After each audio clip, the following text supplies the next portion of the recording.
I'm Lee Spencer with the RacinBoys, and I'm with two-time truck champion Matt Crafton. And I had to laugh because Tyler Ankrum starts out saying he didn't expect to be here. It was surreal winning. He just had a lack of confidence coming in. My God, that's like fresh meat for you and Sauter. I mean, how do you get these kids to toughen up when you get to the truck series? Yeah, I was kind of blown away how he said that. I mean, you definitely don't want to show your competition that you're lacking confidence. You got to go in there with confidence, know you can win each and every week, and that's what we go to the track for.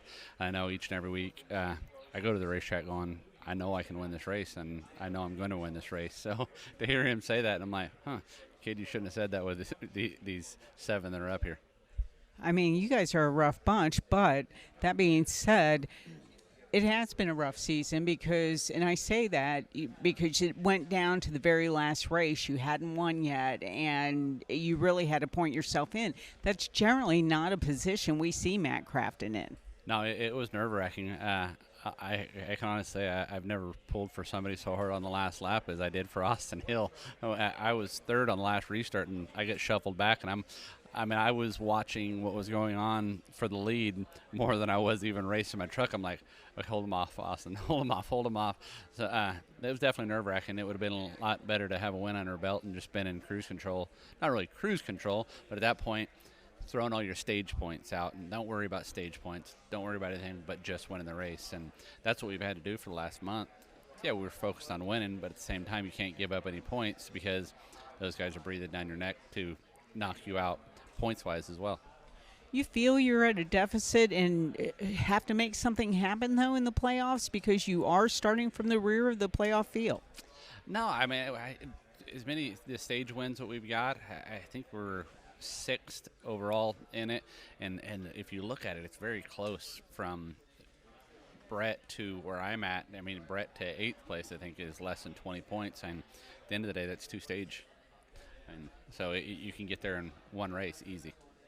Has Johnny brought anything to ThorSport this year? I mean, you guys had been teammates in the past, but it just seems like, you guys were reunited and maybe it might hit a spark or something.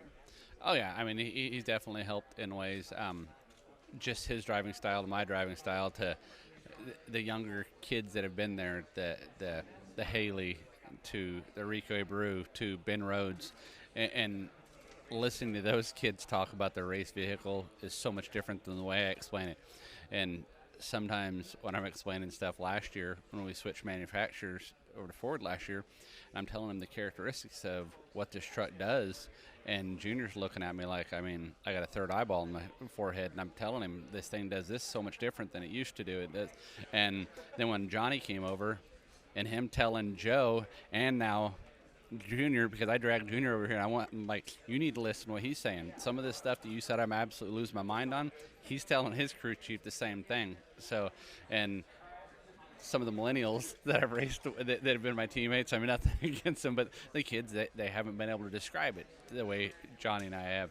And Ben, he's the kid's fast, but he knows how to go fast, and he breaks it down a lot different. So what do you got to do to win? I mean, what do you got to do to get up there and sniff the front and finally break through? Last week, I truly thought we were able to win Michigan. I mean, we were sitting third at the end, and I pushed Ankrum to the lead, and I fell into 4th at that point, and I ran third. When I was running third, I truly believed that I could have passed both those guys and led that race. But the position I was in, it was the 17, the 16, 88, and the 24 at that point. Then I had the 18 right there behind them, and all I was saying on the radio, tell the 17 and 16, don't race side by side. They'll suck us back up, and then we're going to be in a hornet's nest again. So the veteran in me was trying to talk the kids in not to racing each other and getting side by side, because these trucks, if you get side by side, they knock such a big hole in the air, then you'll have 15 trucks on top of us, and that's what I wasn't needing to see. I just needed that group that had won a race to stay right up there. And then I saw the last yellow flag, and then Ankrum asked me to push him again, and he spun his tires a ton, and I was trying to push him and direct him. But I knew at that point this is my race to win right here. I mean, I know I can win this race. I push this 17 out in the lead, and we get nose to tail, and I'm going to take the white flag, and then I'm going to put a move on him. I mean, I had literally thought of every move and every position I needed to be in to pass him, and then I ended up wrecking him. I'm like, wow, okay, now I put myself in a real pickle. So then I'm starting third again on the bottom, the place I didn't need to be. And I'm looking up at the 18 on the last restart on the outside of me. I'm like, man, did I put myself in a pickle? I'm going to really look like a fool if I wreck the kid in the 17 and let the 18 win the race and knock me out of the championship hunt. So luckily Austin Hill won. How much longer do you want to do this? As long as Duke will let you do it, is that kind of the game plan? And have you already shored up your program for next year?